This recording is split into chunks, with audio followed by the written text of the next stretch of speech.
Hey everybody, Dr. A here, and in this video we're going to be exploring another dot product example. So let's go ahead and get started. In the given information, we're being asked to compute the magnitude of the force components that are parallel and perpendicular to AB.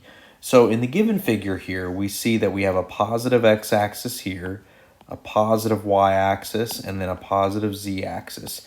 And then we have this segment AB here in blue. Now, we don't know exactly what that segment is. It could be anything. It could be a pipe or a wire. Regardless, we have some segment AB. And then we have this applied force here at B. And the force is equal to 300 pounds J. So what that means is that even though this is expressed as a Cartesian vector, hence the 300 pounds J, it only has a y component, and that y component is the positive 300 pounds acting at point B. Now, point B is defined by three simple coordinates. We have a positive x value of 2 feet, a positive y value of 6 feet, and a positive z value of 5 feet. So that is what defines point B, and then of course point A is at the origin. So if we want to get started in finding the solution to this problem, again, we're going to start with finding the force component that's parallel, and then from that we can calculate the force component of that force vector F that's perpendicular to AB. Now, we went over this in the background information video for the dot product, so if you're a little rusty on it, you can go back and look at your notes or rewatch that video. But basically what we can do is we can say that a magnitude of the force component that's parallel to a segment is going to be equal to that Cartesian vector dotted with the unit vector of that segment, okay? So that's the basic idea behind this, all right? And so when we look at the force components that are parallel and perpendicular to AB, what would that look like? Well, you'll have this parallel force component like this, that's along AB, so we'll call that F parallel. And then you'll have this perpendicular component that we're interested in here. We'll call that F perpendicular. So that's ultimately what we're trying to do. We're basically resolving this into a parallel and perpendicular component along AB, okay? So we're going to do that by starting with the parallel component. So if we apply this simple relationship to our problem here, we're going to have FAB parallel is going to be equal to that force vector dotted with, this is a dot product, dotted with the unit vector of AB, okay? So of AB. And so we know what F is, right? We know F is the 300 pounds J, but what we need is that unit vector AB. So how do I do that? I'm going to say unit vector AB is going to come from the position vector AB divided by the magnitude of that position vector AB, okay? And so what is that position vector? Well, remember, to get a position vector, we say the second point coordinates minus the first point coordinates, right? So we're going to look at each x, y, and z coordinates, okay? So we're going to start with B, and we're basically just going to say 2 feet I plus 6 feet J plus 5 feet K, okay? And then we're going to divide that by the magnitude of that position vector. So that's going to be divided by the square root of 2 feet squared plus 6 feet squared plus 5 feet squared. Now, how did I do that so quickly? Well, point A is at the origin, right? So when you say point B minus point A, you're really just saying the coordinates of B minus 0 every time, okay?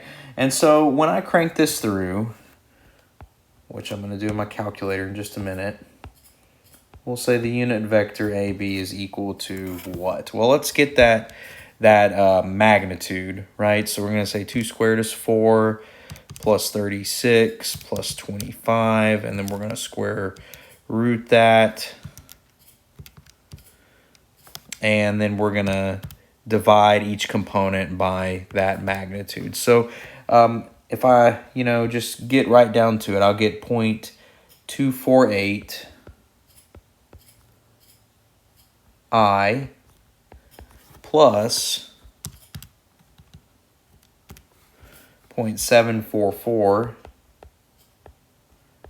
J plus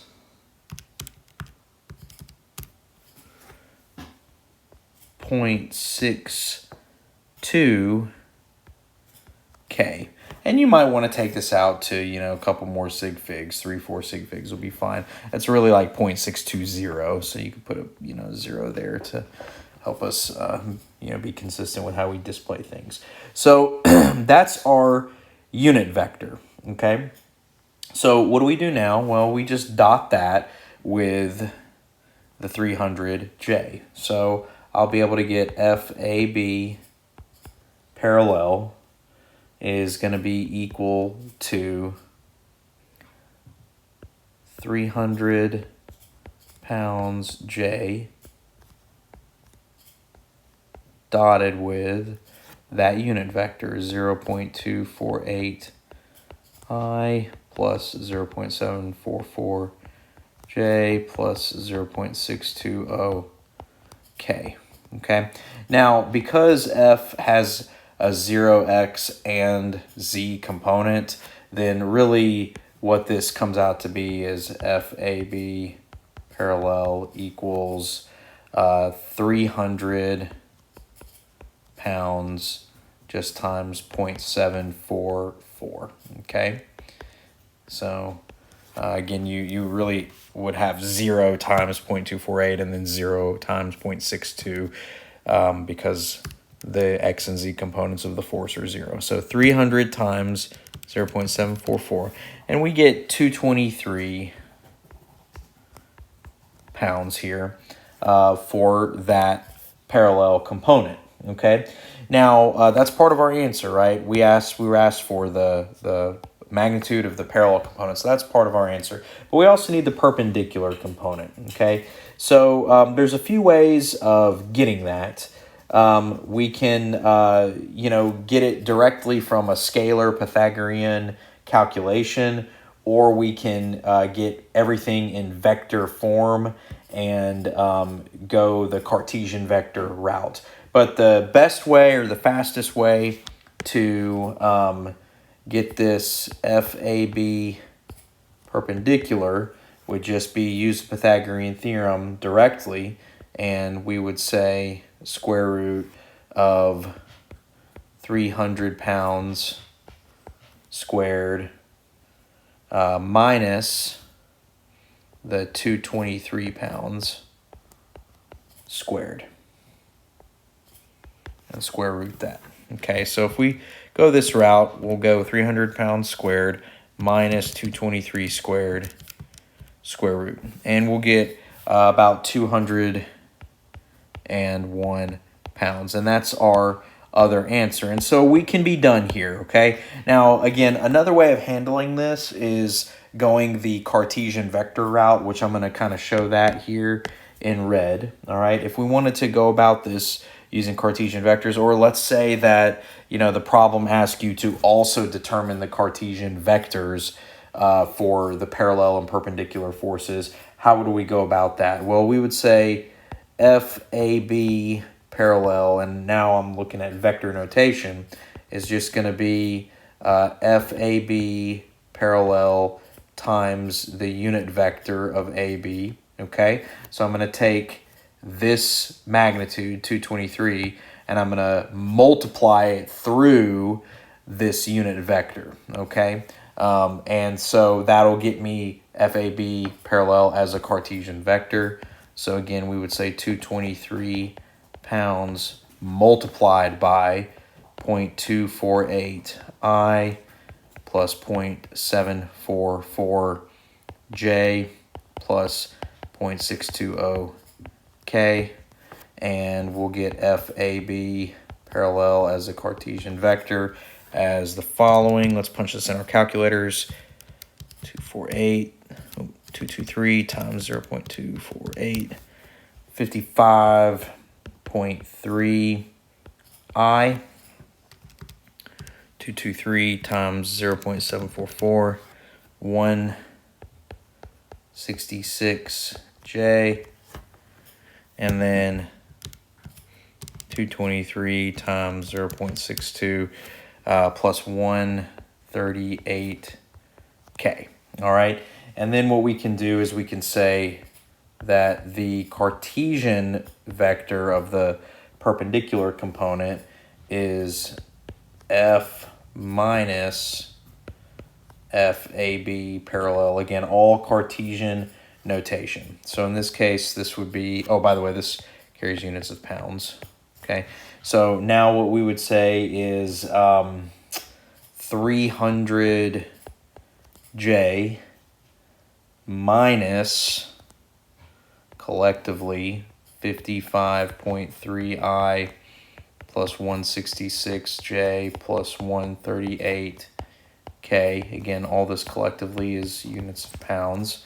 And when you punch this through, you get the perpendicular component as a Cartesian vector is negative 55.3 I, and we'll have 300 minus 166, so plus 134J, and then minus 138K collectively with units of pounds. And from here, we can say the magnitude of that perpendicular component comes from the Pythagorean theorem. And so if I Pythagorize this bad boy, I'll have 55.3 squared plus 134 squared plus 38 squared, square root all of that.